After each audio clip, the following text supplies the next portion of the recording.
Olá, assinante do Canal 14. Estamos no ar com mais uma programação do Visão Geral, que tem a direção do publicitário Fernando Dutra e a coordenação da jornalista Eliane Rodrigues. E também o nosso coordenador geral, José Augusto, que vai nos apresentar hoje. Quem é o nosso convidado? Pois é, você joga a gente... É um amador entrevistando um profissional, seria isso? É claro, José mas referência na área de jornalismo. Eu diria o seguinte, é um ícone.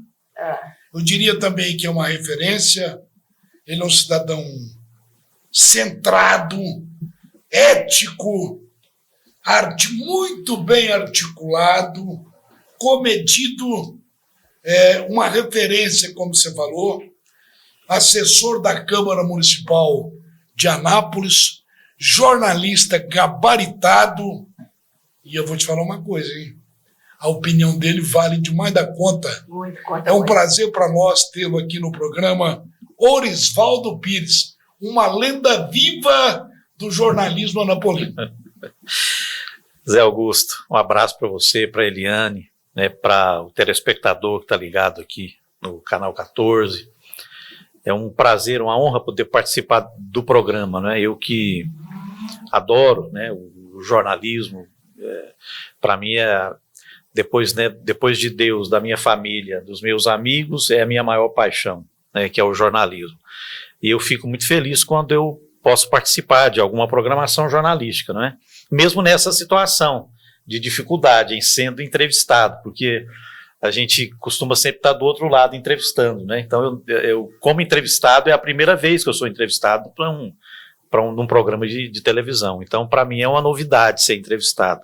Mas é um prazer e uma honra poder conversar um pouco, né, com profissionais de comunicação como vocês, que a gente estima muito, né? Vocês têm um trabalho muito importante desenvolvido para a nossa comunicação aqui em Anápolis, e para mim é uma honra poder estar aqui com vocês dois.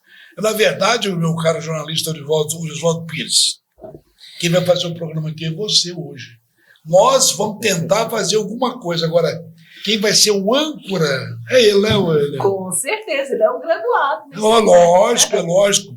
Só para começar, meu caro Orisvaldo Pires, aonde pesa mais? O conflito de vaidade ou o conflito de competência nessa área jornalística? O que incomoda mais? Olha, eu acho que a vaidade, ela é infelizmente, né, a vaidade de forma ruim, pejorativa, né, aquela vaidade ruim, ela existe em todos os campos da nossa vida. No jornalismo, né, na comunicação, não seria diferente. Nós entendemos que é necessário que nos dispamos dessa vaidade, que deixemos a vaidade profissional de lado, a vaidade ruim, porque existe aquela vaidade boa, aquela que você quer ser apresentável, né? Aquela que você quer aparecer bem para as pessoas, porque a pessoa, quando liga uma televisão, por exemplo, não é só o conteúdo que importa, né? A TV é imagem. Então, aquilo que você passa para as pessoas, com a sua expressão corporal, né, com a sua desenvoltura na TV, isso também faz parte do processo de comunicação. Então, essa vaidade boa de se apresentar, de estar apresentável para quem está do outro lado, ela é importante para o jornalismo, para a comunicação também. Agora, aquela vaidade que você coloca à frente, entendendo muitas vezes que você é melhor que o outro, que você tem mais conteúdo que o outro, que o programa que você apresenta é melhor apresentado porque é você do que o outro, do que o programa que é o outro que apresenta, ou o seu texto é melhor que o outro. Olha, esse tipo de vaidade, né, ela é ruim. E ela existe, infelizmente, no meio do jornalismo. Eu acho que ela existe de uma forma menor, né, ela está com menos intensidade do que a vaidade profissional, como você colocou, né, o conflito de vaidade profissional, mas ela existe também. E, infelizmente, é um mal que nós temos que, juntos, né, a gente tem que trabalhar isso e superar esse tipo de situação, porque isso não combina com o jornalismo. Tem que ter um bom jogo de cintura. Eu acho que é necessário o equilíbrio, né? Equilíbrio. Você Equilíbrio. atuar sempre de forma equilibrada, você tem que buscar sempre o equilíbrio. Eu sei que é difícil. É como a gente dizer assim, que você tem que fazer um jornalismo falando sempre a verdade, não é? Essa é uma pergunta, inclusive, bíblica, é uma pergunta de milênios, né? Mas o que é a verdade? A minha verdade é a mesma da sua verdade? Né? A sua verdade é a mesma que a minha? Então, a gente tem que sempre buscar, não é? O equilíbrio, buscar o bom senso. Isso não quer dizer ficar em cima do muro, né? Isso não quer dizer você não se manifestar sobre as coisas, mas que você tenha equilíbrio na hora de analisar, que você entenda que do outro lado você tem pessoas que vão concordar e que vão discordar daquilo que você está falando. Então você tem que respeitar esse contraponto, esse ponto de vista divergente. É muito fácil você falar para quem tem a mesma opinião que você, para quem concorda, para quem divide, né, as suas ideias e as suas opiniões. É mais desafiador e é mais gostoso no jornalismo você dialogar, interagir com quem tem ideias antagônicas, com quem tem ideias diferentes da sua. Eu acho que é aí que a gente cresce, é aí que você consegue evoluir e crescer, né? Você falando em verdade, deixa eu reportar aqui, se me permite, Orisvaldo, pessoal, pegando uma notícia de ontem. O Nelson Rodrigues já dizia que se pagar a mídia, fala até a verdade, né? Ele falava isso, quer dizer, polêmico Nelson Rodrigues. Quando eu falo isso, é que ontem uma emissora de televisão fez uma reportagem sobre a Copa do Mundo realizada no Catar. Talvez você tenha acompanhado. Uma reportagem até interessante, só que esqueceram de falar, não sei se por conveniência, sabe, doutor, dos mais de 6.000 cidadãos do mundo que morreram na construção dos estádios. Porque não tem lei lá trabalhista, não tem nada. Você está mais a par do que eu nesse sentido. Então aí eu volto lá ao Nelson Rodrigues. Faltou pagar a mídia para falar a verdade? Não. Olha, esse é um conflito que a gente enfrenta em praticamente todas as Copas do mundo. Nós já tivemos Copas que foram realizadas em épocas ou imediatamente anteriores ou posteriores a grandes guerras mundiais, né? Nós tivemos a seleção de 70, por exemplo, que foi instrumentalizada politicamente. É verdade. Inclusive o treinador foi trocado por uma intervenção, né, do governo da época, que era um governo ditatorial, um governo militar. O governo até convocou jogador, né?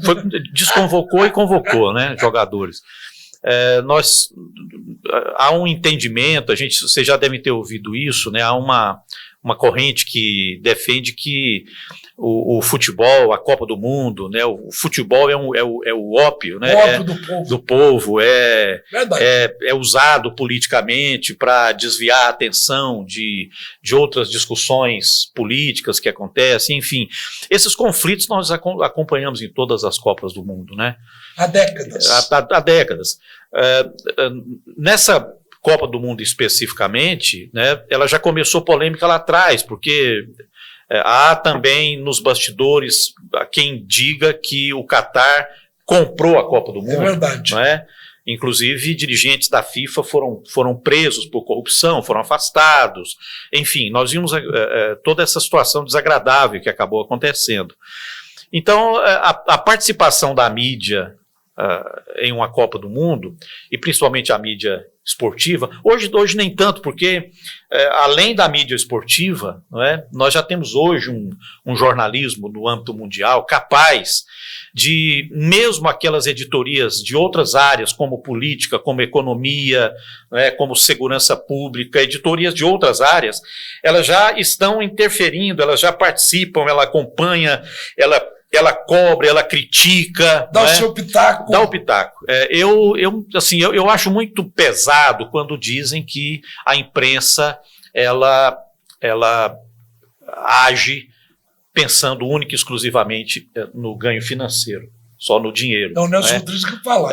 Então, assim, eu acho muito, muito, muito pesado, obviamente que na veia poética dele, né, e nós sabemos que em música é permitido tudo, né, na poesia e na música é permitido, inclusive, que você que você cometa equívocos, erros, seja gramaticais ou temporais ou de pensamento, enfim, né, ela tem uma licença poética para que você possa ironizar, para que você possa, enfim, não é? Então eu vejo muito disso, né, nessa temática, quando se fala sobre a mídia, ela poderia inclusive falar a verdade quando é paga. Eu acho muito pesado, muito forte isso, porque nós temos assim pessoas, né, que buscam construir uma comunicação, e principalmente agora com as novas tecnologias, buscam construir uma comunicação que esteja realmente a serviço das pessoas, não é? Óbvio que as empresas de comunicação, elas têm seus interesses. Seria utopia a gente dizer aqui que não há interesses políticos, econômicos, de grupos, não é? Hoje os grandes grupos de TV no Brasil e no mundo não estão nas mãos de empresários da área, estão nas mãos de famílias, né? A gente aqui no Brasil, por exemplo, 5 ou 6 famílias dominam os meios de comunicação do Brasil. Bem lembrado. Né? Então, existem influências em todos os setores. Agora, o que nós jornalistas, o que nós integrantes da comunicação temos que fazer, na minha opinião, Zé, Eliane, você que está ligado com a gente, é trabalharmos isso de dentro para fora, porque muitas vezes nós adotamos posturas que corroboram com essa visão que as pessoas têm de fora para dentro. Vejo que politicamente tem acontecido no Brasil, a imprensa sendo hostilizada, sabe, massacrada, porque polarização tá aí, não, né? e generalizam, né, uma postura de um veículo ou de um profissional de comunicação, ela é generalizada e as pessoas estendem, né, essa manifestação de desagrado para praticamente todos os outros profissionais.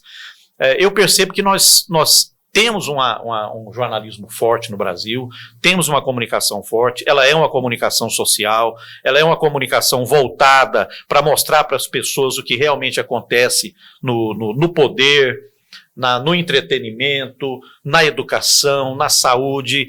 Eu acho que o que nós precisamos muitas vezes, e isso pode ser até uma...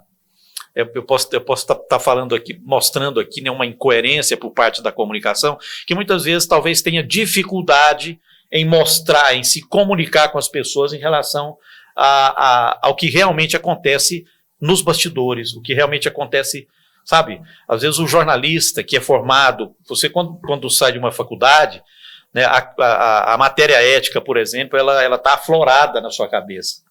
Porque você aprende ética na faculdade. A ética ela mostra para você que o jornalismo, que no exercício da prática jornalística, você também precisa ser ético. Não é? Então isso está muito aflorado na nossa mente. E nós precisamos mostrar isso para as pessoas, que o jornalista ele é formado com base na ética. Agora, nós temos nós temos veículos de comunicação que têm as suas tendências.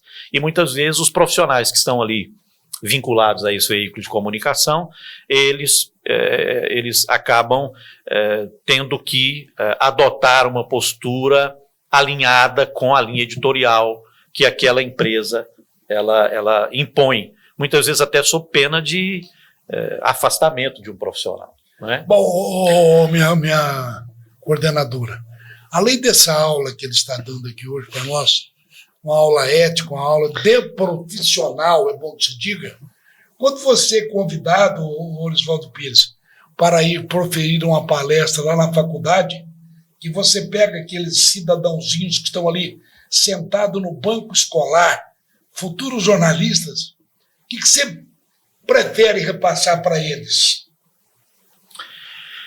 Eu acho que a educação, ela sofreu, assim, está passando, assim como a comunicação, a educação ela passa por um processo de transformação muito grande. As novas tecnologias trouxeram para a gente uma nova forma de educar, não é? A pandemia mostrou para a gente agora, por exemplo, uma face desse processo, em que os estudantes, né, eles passaram a estudar em casa, por meio remoto, pelo computador, pelo telefone, pela internet. Que não é a mesma coisa. Né?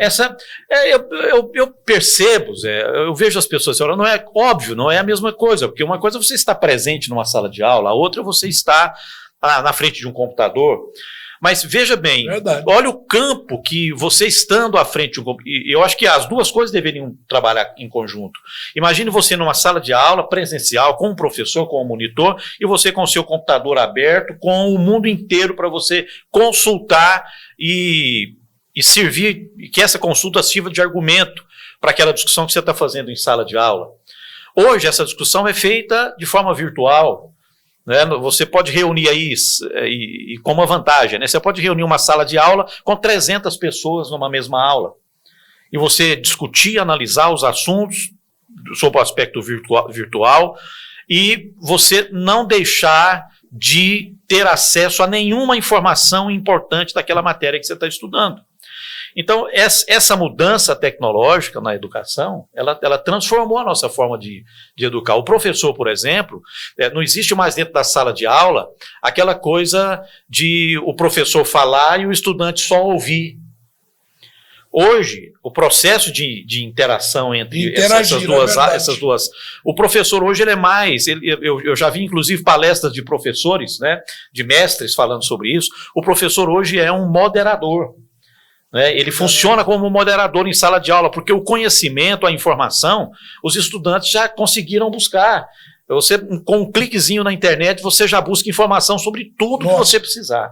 Então, o professor, ele teve que criar essa nova habilidade, de além de ser o formador, de além de ser aquela pessoa que vai ser a referência para o estudante dentro de uma sala de aula, ela também é o moderador, porque ela não vai mais passar o conhecimento para o estudante. Ela vai, junto com o estudante, desenvolver as linhas de pensamento sobre o conhecimento que ele já adquiriu buscando no mundo aí a informação. Então, eu acredito que para os professores é um processo também agora de adaptação. E a gente, quando vai falar para o estudante, não adianta você ir lá e imaginar que você vai ensinar alguma coisa para eles. Muitas vezes você fala para os garotos que estão começando agora no jornalismo, e você aprende muito mais com eles do que ensina. Você interagindo, né, você vai interagir, você vai moderar alguns debates, enfim, você consegue muitas vezes aprender mais do que o próprio estudante. Então eu vejo assim que nós estamos aprendendo uma nova forma de educar, de falar, de debater, de discutir a formação educacional dos nossos jovens com essa nova realidade tecnológica que nós vivemos no mundo. Orisvaldo Pires, para quem é aquele telespectador que o conhece pela voz e lá no microfone da rádio, está tendo a oportunidade de conhecê-lo agora, a sua fisionomia, o seu caráter, o seu modo de expressar, o processo ético que ele desenvolve. E ele, como sendo assessor da Câmara Municipal de Anápolis... Ele é diretor de jornalismo. De jornalismo, ele coordena tudo isso.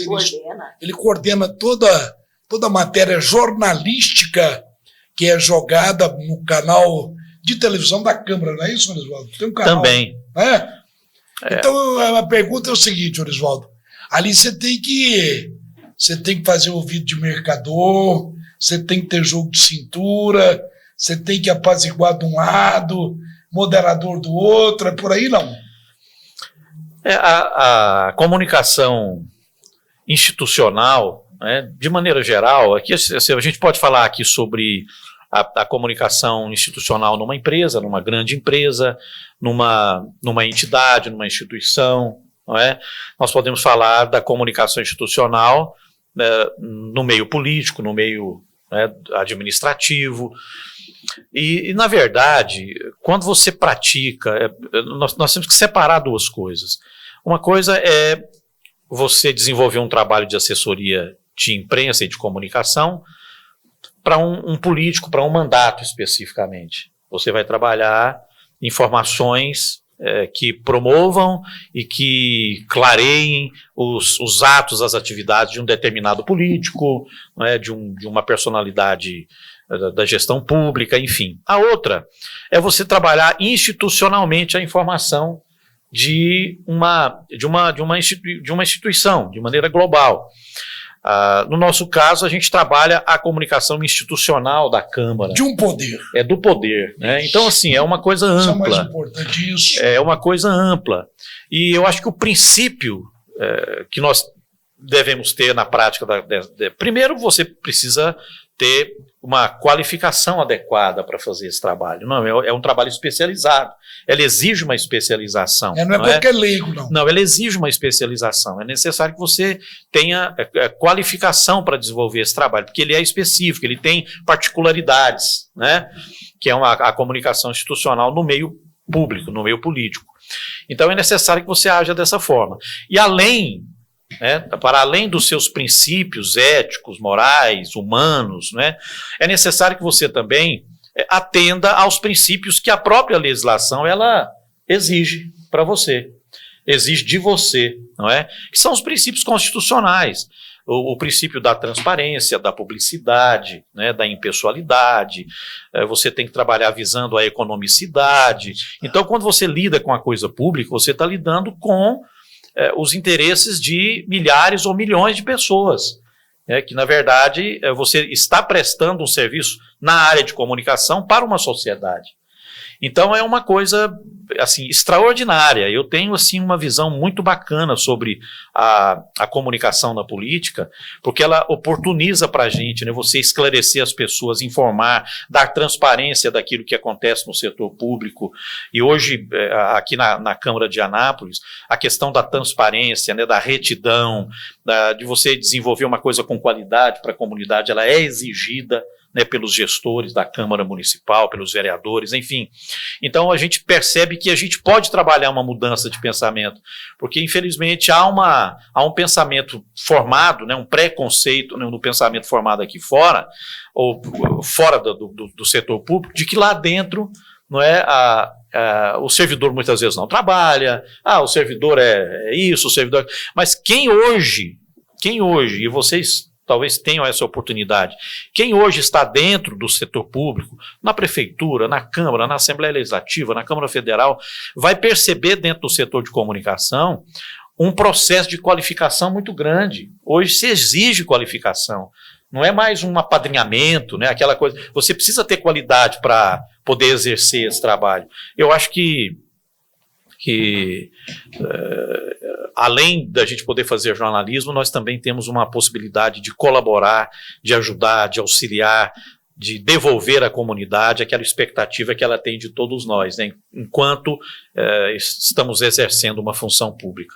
O interessante é que você falando isso, Orisvaldo Pires, aí eu me chamo a atenção aqui o seguinte: você, como diretor de uma Câmara Municipal lá na área de comunicação, você tem que separar a distorção do sensacionalismo. Você não pode deixar que aquele cidadão venha inflamado para tentar oferecer, numa entrevista, por exemplo, ou numa matéria, deixar ali um certo conteúdo que destoe da atenção, que traga um sensacionalismo. Você tem que exercer um papel, inclusive, de corretor de texto. Eu vejo assim que na comunicação política, né, não existe espaço para sensacionalismo, né? Não há uma luta desenfreada como a gente infelizmente não, mas que é natural que aconteça em outros meios de comunicação, que buscam cliques, né, que buscam a audiência a todo custo, né, e muitas vezes ao custo do sensacionalismo. É verdade. Não, essa não é não é um fator que você pode considerar dentro da comunicação pública, né? A comunicação pública tem que ser sóbria, ela tem que ser, obviamente, acompanhando o desenvolvimento da sociedade, ampliando a sua linguagem, adaptando a linguagem atual, né, a linguagem da tecnologia, das redes sociais, do jornalismo, que é mais prático, é mais dinâmico, é mais rápido, as pessoas não têm mais tempo de parar para ler uma matéria de 15 parágrafos. Você tem que saber trabalhar os textos, o vídeo, a gravação, o áudio. Direto e objetivo, é isso? Objetivo, direto. Então, é necessário que você seja sóbrio, né? Que você seja sóbrio e que busque mostrar para as pessoas o que realmente está acontecendo, sem sensacionalismo, né? Jamais você vai ver manchetes né, que É verdade. se tiver um concurso de manchetes de meios de comunicação, não será uma manchete do setor público que vai chamar a atenção pelo sensacionalismo, mas sim pelo equilíbrio, pela transparência, por mostrar o que realmente acontece dentro do setor público. O Orisvaldo Pires está há quantos anos na área jornalística? Olha, eu comecei no jornalismo em 1987. 87. Não, eu comecei na Rádio Carajá. Na Rádio Carajá? E o meu primeiro veículo foi o Diário da Manhã. Eu comecei trabalhando, fazendo editoria esportiva no Jornal Diário da Manhã, pelas mãos, né, do nosso querido Manuel Vanderick Correia, publicitário jornalístico, que é uma pessoa que eu tenho um carinho muito, muito profundo por ele e está sempre na minha lembrança. E comecei ali, né, em 87, Rádio Carajá, Diário da Manhã, depois passei pelos outros jornais aqui da cidade, rádios, né, tivemos aqui na TV fechada em Anápolis, né, um projeto de 10 anos do Canal 5, da NET, o Canal Anápolis, co-irmão aqui do Canal 14, os dois foram criados praticamente juntos, né, foram juntos. Então, assim, eu comecei lá em 87, né, já se vão 35 anos, né? 35 Atualmente anos. você está atuando na Câmara e qual outro setor? Não, hoje estou vinculado apenas à diretoria de comunicação da Câmara, né? Eu acho até, a gente falou aqui agora há pouco sobre essa questão ética mesmo, eu acho que a função que a gente exerce, quando você exerce uma função de chefia, de um cargo de confiança, numa função de chefia, de direção, na área da comunicação, eu acho que é fundamental que você se afaste, né, de outros meios de comunicação, desse vínculo. Eticamente, eu acho que é o adequado, até porque como você lida com todos os veículos, como você, na Câmara Municipal, a gente tem relação com todos os veículos, é necessário que você mantenha, ou procure manter esse afastamento, né, para que você não seja contaminado de alguma forma. E eu vejo isso até como uma questão de respeito ao próprio trabalho que a gente está desenvolvendo e também aos profissionais, aos veículos de comunicação com os quais a gente se relaciona. Desça da modéstia, tá? Por favor, desça da modéstia. Você não acha que a imprensa falada, escrita, televisada de Anápolis não perde com a ausência do Orisvaldo Pires? Não é assim. Eu acho que perde com a ausência de todos os profissionais. Não é porque um tenha uma qualificação maior, ou porque um é mais importante que o outro. Não é isso. Eu acho que todo profissional de comunicação que está fora do mercado, que está fora do meio, embora nós estejamos no mercado, que é uma assessoria de imprensa, uma assessoria de comunicação, faz parte, né, da relação de atividades do profissional do jornalismo, mas eu entendo que vocês estão perguntando sobre os veículos de comunicação, e se está fora de um veículo, de um rádio, de uma TV, de um jornal. Fora do rádio, principalmente, é mais fácil. Estou lá fazendo a comida, está lá lavando a roupa, eu ligo o radinho. Que é a minha maior paixão, né? O rádio é a minha maior paixão. O rádio jornalismo, o jornalismo político, o jornalismo esportivo, são duas das paixões que eu carrego aí ao longo da minha carreira profissional. Mas eu acho que todo profissional que fica fora faz falta, sabe? Eu acho que toda a redução de espaço jornalístico faz falta. Eu vejo que esse processo de migração de AM para FM, que é inevitável, né? A digitalização, os meios de comunicação crescerem, eles evoluírem com o que o tempo está oferecendo hoje, isso é normal, mas nessa evolução do AM para a FM eu percebi que houve uma retração do espaço para o jornalismo e para a utilidade pública. Eu acho que foi uma retração, a gente viu diminuindo-se os espaços. É verdade, você sabe por quê?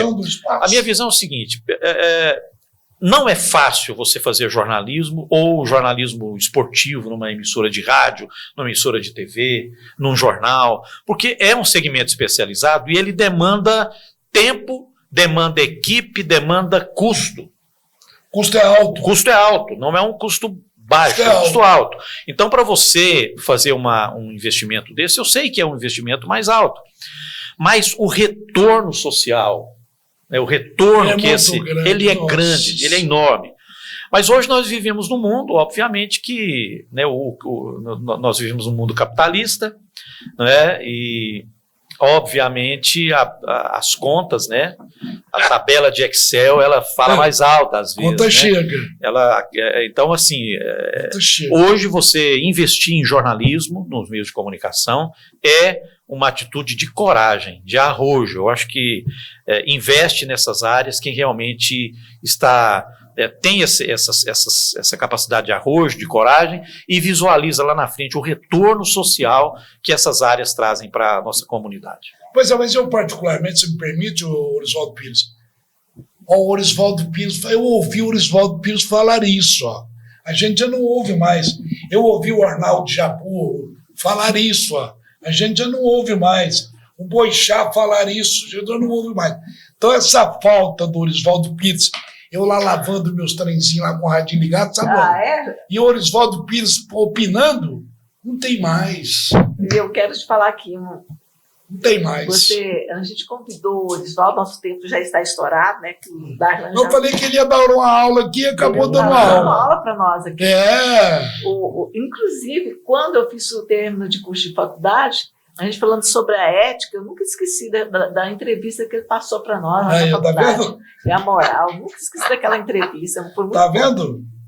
Mas, Orisvaldo, como o nosso tempo já estourou, vou pedir você fazer as suas considerações finais. Primeiro, antes de eu fazer a consideração final, eu quero dizer publicamente que foi uma honra para mim tentar entrevistá-lo, viu? Porque você é um ícone, é uma referência, é uma lenda viva. Esses termos normalmente são imputados às pessoas, para não dizer que elas já estão um pouquinho mais experientes, mais velhinhas, né? Já estão com a idade um pouco mais avançada. Não, mas eu entendo, eu fiquei muito feliz de poder vir aqui, porque eu acompanho vocês, a Eliane, até de maneira mais longa, né? Já no trabalho do jornal, do Correio Brasiliense, que lá a gente conheceu lá atrás, né, e o Zé depois no rádio, né, a gente teve esse contato. Então vocês representam muito bem, né, a nossa comunicação aqui em Anápolis. Eu fico muito feliz quando eu vejo um espaço, um programa como esse, e vocês estão aqui, os seus técnicos, né, vocês estão gerando empregos, vocês estão gerando conhecimento, conteúdo para as pessoas. Isso é muito importante, né, eu fico muito feliz em poder estar aqui. E eu queria só, para finalizar, ressaltar aqui, exaltar os nossos profissionais de comunicação, principalmente do jornalismo profissional em Anápolis. Nós temos um número de profissionais da comunicação em Anápolis, não só numericamente falando, mas qualitativamente falando. Nós temos muita qualidade aqui no jornalismo, seja na assessoria de imprensa, nas rádios, nos jornais, nas redes sociais, na televisão. Nós temos profissionais de altíssima competência em Anápolis. E como o Zé falou agora há pouco, nós não podemos prescindir desse pessoal de estarem nos meios de comunicação, trabalhando, levando à sociedade essa comunicação da forma qualificada como eles fazem. Então, hoje os profissionais estão se qualificando, estão buscando um curso técnico, uma graduação, uma pós-graduação, um mestrado, um doutorado. Nós estamos nos qualificando para fazer isso. Eu quero ressaltar aqui e dizer do orgulho que eu tenho de fazer parte desse grupo de profissionais de comunicação e principalmente do jornalismo profissional aqui na cidade de Anápolis. Né? Deixar registrado isso aqui e agradecer vocês. Por isso que eu falei, que eu falei o seguinte, aquele radinho lá em cima da geladeira, agora vem a opinião do Orisvaldo, é importante, poxa, entendeu? Então, em nome do nosso diretor-geral, que é o Fernando Dutra, que é outro grande profissional, né? A gente tem que ressaltar muito a importância do Fernando para a comunicação e para a publicidade aqui em Anápolis. Verdade. Né? Agradeço imensamente sua presença aqui e não esqueça, produção, vamos terminar a nossa programação desejando aqui ao nosso amigo Orisvaldo Pires muita bênção, muita paz, muita saúde, tudo de bom nesse 2023 está começando e para toda a sua vida. Para vocês também, né? Para todos vocês aqui do programa, a sua equipe técnica, o Fernando, a toda a equipe aqui do Canal 14, foi uma honra, um Feliz Natal, um abençoado Natal para todos, né? E um 2023, realmente 2023, de muitas realizações para as pessoas, que Deus possa abençoar cada um de vocês para que os seus projetos sejam realizados nesse ano com muita saúde e com muita vida, com muita paz para você e para sua família.